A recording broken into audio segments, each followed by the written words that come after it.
Israel's war is not with you. A dramatic escalation in Lebanon. Everything must be done to avoid the risk. नाज़रीन, Israel ने अपने नापाक इरादे ज़ाहिर कर दिए हैं। सियोनी रियासत गजा के बाद लबनान को मलबे के ढेर में तब्दील करने पर तुल गई है। पहले तो इसराइल की जानिब से सिर्फ फौजी अहदाफ और हिजबुल्लाह के ठिकानों को निशाना बनाया जा रहा था, लेकिन अब सियोनी फौज ने बिला तफरीक लबनान के मुतअद्दिद शहरों पर वहशियाना बमबारी शुरू कर दी है। ताज़ा कार्रवाई में इसराइली फौज ने 1100 से ज़ायद हमले किए, जिसमें 600 मासूम, बेगुनाह और निहत्ते शहरियों को मौत के घाट उतार दिया गया। इसराइली फौज का दावा है कि इसने ये कार्रवाई हिजबुल्लाह के तीसरे बड़े रहनुमा अली करकी को निशाना बनाने के लिए की, लेकिन इसकी बात को किसी सूरत तस्लीम नहीं किया जा सकता। इसराइली फौज के ये हमले दहशतगर्दी के ज़ुमरे में आते हैं। नेतन्याहू सरकार ने अक़वाम मुत्तहिदा और पूरी उम्मत मुस्लिमा को जूते की नोक पर रखा हुआ है। अक़वाम मुत्तहिदा की जनरल असम्बली का इजलास शुरू हो चुका है। सेक्रेटरी जनरल अंतोनियो गुतरेस ने कहा था, हम लबनान को गजा नहीं बनने देंगे, लेकिन इसराइल ने अक़वाम मुत्तहिदा की बात को अहमियत दी ना OIC इजलास में दी जाने वाली धमकियों को खातिर में लाया। इसराइल के आर्मी चीफ हिजबुल्लाह और लबनान की क़यादत को बाकायदा धमकियां देने पर उतर आए। इसराइल के आर्मी चीफ ने ताज़ा बयान में कहा, हमें हिजबुल्लाह कमांडर्स के घर से रूसी क्रूज मिसाइल मिल रहे हैं। हम इसराइली सालमियत को नुकसान पहुँचाने वालों और उनके सहूलतकारों को नहीं बख्शेंगे। क्या उनके इस बयान का ये मतलब लिया जाएगा कि इसराइल अब रूस के खिलाफ भी जंग छेड़ेगा? ताकत के नशे में चूर इसराइल और उसकी फौज अमरीकी आशीर्वाद के बाद ये समझती है कि उसे कोई रोकने टोकने वाला नहीं। यहाँ सबसे बड़ा सवाल ईरान पर उठता है कि बाकी उम्मत मुस्लिमात सिर्फ ज़ुबानी कलामी दावों और बयानात तक महदूद रहती है, लेकिन गजा के बाद अब लबनान के साथ बाकायदा जंग छेड़ने के बावजूद ईरान क्यों खामोश है? ईरान ने अब तक इस्माइल हनिया की शहादत का बदला लेने के लिए कोई एक्शन नहीं लिया। ईरान की जानिब से खुलम खुला हिजबुल्लाह की हिमायत की जाती रही, लेकिन इसकी खामोशी बहुत ही मानी खेज है। क्या वाकई ईरानी सुप्रीम लीडर आयतुल्लाह खामनेई नए मुंतखब होने वाले सदर मसूद से खुश नहीं हैं? क्या वाकई नौमुंतखब ईरानी सदर मसूद सुप्रीम लीडर की हिदायत मानने से इनकारी हैं? क्या वाकई ईरानी सदर और पासदारानी इनकलाब के सुप्रीम कमांडर एक पेज पर नहीं हैं? इन सवालात पर आगे चलकर तफसीली डिस्कशन करेंगे। एक और ख़बर आपके साथ शेयर करते चलें कि लबनान में होने वाले पेजर और वाकी टाकी धमाकों के बाद ईरान की पासदारान इनकलाब ने फ़ौज के लिए हर किस्म के मवासलाती आलात इस्तेमाल करने पर पाबंदी लगा दी है। ईरानी फ़ौज अब मोबाइल, लैपटॉप, टैबलेट, पेजर, वाकी टाकी समेत कोई भी मवासलाती आला इस्तेमाल नहीं कर सकेंगे। नाजरीन, पिछले 24 घंटों में इसराइल ने लबनान पर अब तक का सबसे बड़ा हमला कर दिया है। सियोनी फौज ने लबनान के जनूबी और मशरकी इलाकों में 1100 हमले किए। इसराइल ने अभी तक लबनान के खिलाफ ज़मीनी जंग तो शुरू नहीं की, लेकिन ये अब तक की सबसे बड़ी फ़िज़ाई कार्रवाई है, जिसमें तकरीबन 600 लोग जान से गए और हज़ारों ज़ख्मी हैं। इस वक्त लबनान में सूरत हाल ये है कि अस्पताल में जगह कम पड़ गई है। ज़ख्मी अस्पतालों के बरामदों और राहदारियों में पड़े हैं, लेकिन इनका इलाज करने वाला कोई नहीं है। अक़वाम मुत्तहिदा ने अपने डॉक्टर्स और रेड क्रॉस का अमला भेजने का ऐलान किया है, लेकिन जब तक वो अमला और डॉक्टर्स लबनान पहुँचेंगे, मुनासिब इलाज और ट्रीटमेंट ना मिलने के बायस दर्जनों ज़ख्मी अपनी जानों से हाथ धो बैठेंगे। सियोनी फौज ने ताज़ा हमलों में लबनान के मशरकी इलाकों को भी निशाना बनाया। जनूबी इलाके तो हिजबुल्लाह का गढ़ समझे जाते हैं, लेकिन मशरकी इलाकों में रिहायशी आबादी को निशाना बनाना समझ से बालातर है।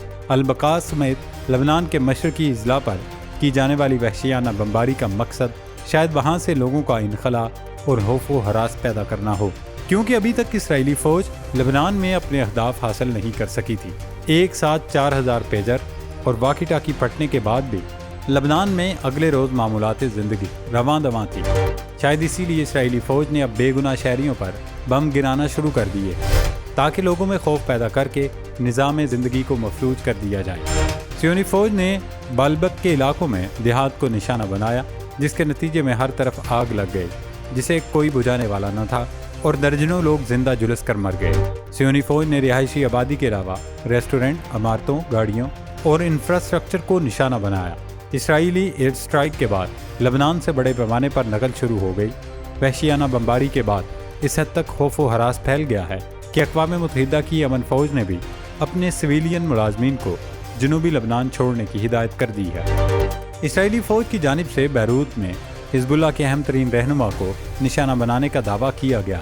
सियोनी फ़ौज के तर्जुमान डैनियल हगारी ने सहाफ़ियों को बताया कि इसराइली फ़ौज ने अली करकी को टारगेट किया حزب اللہ کے رہنما علی کرکی، حسن نصر اللہ، فواد شکر اور ابراہیم عقیل کے بعد تیسرے اہم ترین ہیں۔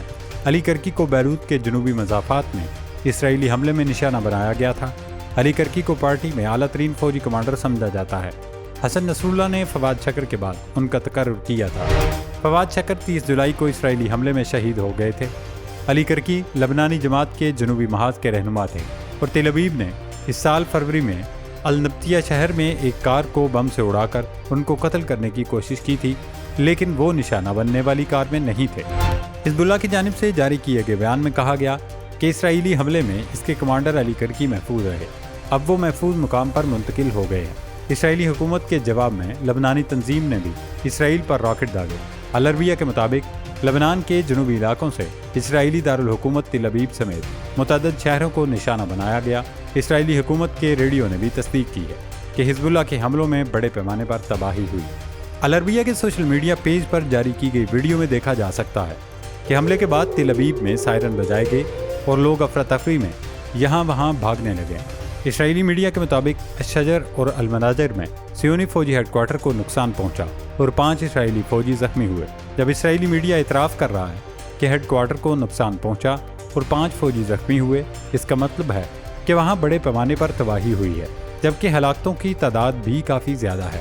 صرف یہی نہیں، حزب اللہ کی جانب سے فائر کیے گئے راکٹ الجلیل کے علاقے میں بھی گرے اور گولان کی پہاڑیوں پر قائم ملٹری پوسٹوں کو بھی نشانہ بنایا گیا۔ ناظرین، اسرائیل کے عوام بھی نتنیاہو سرکار کے جارحانہ عزائم سے تنگ آ چکے ہیں۔ لوگ بھی روزانہ کی بنیاد پر محفوظ بنکرز میں جا کر پناہ لینے اور چھپتے پھرنے سے عاجز آ گئے۔ پہلے تو صہیونی حکومت عوام کو یہ لالی پاپ دیتی تھی کہ ہم یہ سب اسرائیل کی سالمیت اور سلامتی کے لیے کر رہے ہیں، لیکن اب عوام کو اندازہ ہو چکا ہے۔ یہی وجہ ہے کہ اب اسرائیل سے لوگوں نے دوسرے ملکوں کی طرف نقل مکانی شروع کر دی۔ رواں سال کے ابتدائی 7 ماہ کے دوران تقریباً 40,000 اسرائیلی شہری ملک چھوڑ کر دوسرے ممالک میں پناہ لینے پر مجبور ہوئے۔ اسرائیلی چینل 13 نے ادارہ شماریات کے جاری کردہ اعداد و شمار کے حوالے سے رپورٹ دی ہے کہ 2024 کے ابتدائی 7 مہینوں میں اسرائیلیوں کی بیرونی ممالک کی طرف نقل مکانی میں واضح اضافہ ریکارڈ کیا گیا۔ محکمہ شماریات نے اس نقل مکانی کو منفی ہجرت قرار دیا اور کہا ہے کہ جنوری 2024 سے جولائی 2024 کے دوران 40,000 سے زائد اسرائیلی ملک چھوڑ کر امریکہ، یورپ اور کینیڈا کی طرف ہجرت کر گئے، جبکہ پچھلے سال تقریباً 55,000 اسرائیلی باشندے ملک چھوڑ کر چلے گئے تھے۔ پچھلے 10 سال کے دوران اب بڑی تعداد میں اسرائیلی باشندے ملک چھوڑ کر جا رہے ہیں۔ اسرائیل کی جانب سے لبنان میں شہریوں کو موبائل پر پیغامات بھیجے گئے کہ وہ علاقہ چھوڑ دیں۔ صہیونی فوج نے دعویٰ کیا ہے کہ ان علاقوں میں حزب اللہ نے مقامی آبادی کے گھروں میں روسی کروز میزائل ڈمپ کر رکھے ہیں۔ اسرائیلی وزیر اعظم نتنیاہو نے حزب اللہ کے رہنما حسن نصر اللہ کو دھمکیاں دیتے ہوئے کہا کہ ہر کوئی آگ کی لکیر پر ہے۔ انہوں نے کہا حزب اللہ گھروں میں میزائل رکھ رہی ہے اور ان سے ہمیں نشانہ بنا رہی ہے، ہمیں اپنے دفاع کے لیے حزب اللہ کو جواب دینا چاہیے۔ لبنانی عوام کو ہماری وارننگ کو سنجیدگی سے لینا چاہیے، اپنے گھروں سے نکل جانا چاہیے۔ نتنیاہو نے یہ بھی کہا کہ اسرائیل کی جنگ لبنانی عوام کے خلاف نہیں بلکہ حزب اللہ کے ساتھ ہے۔ نتنیاہو نے اس بات کا اعادہ کیا کہ ان کا ملک بمباری جاری رکھے گا۔ دوستو، اسرائیلی وزیر اعظم کے بیان سے لگتا ہے نتنیاہو بڑے پیمانے پر جنگ چھیڑنے کی منصوبہ بندی کیے بیٹھے ہیں، اور شاید یہی وجہ ہے کہ امریکہ نے اپنی فوج مشرق وسطیٰ بھیجنے کا اعلان کر دیا ہے۔ اب دیکھنا ہے کہ آنے والے دنوں میں مشرق وسطیٰ میں سلگتی چنگاری کب بڑکتے الاؤ میں تبدیل ہوتی ہے اور OIC سمیت مسلم ممالک کب جاگتے ہیں، کیونکہ غزہ کے بعد لبنان اور پھر یقینی طور پر اسرائیل کا اگلا ہدف ایران ہوگا۔ اگر اب بھی امت مسلمہ یکجاں نہیں ہوئی تو پھر وہ حال ہوگا کہ تمہاری داستان بھی نہ ہوگی داستانوں میں۔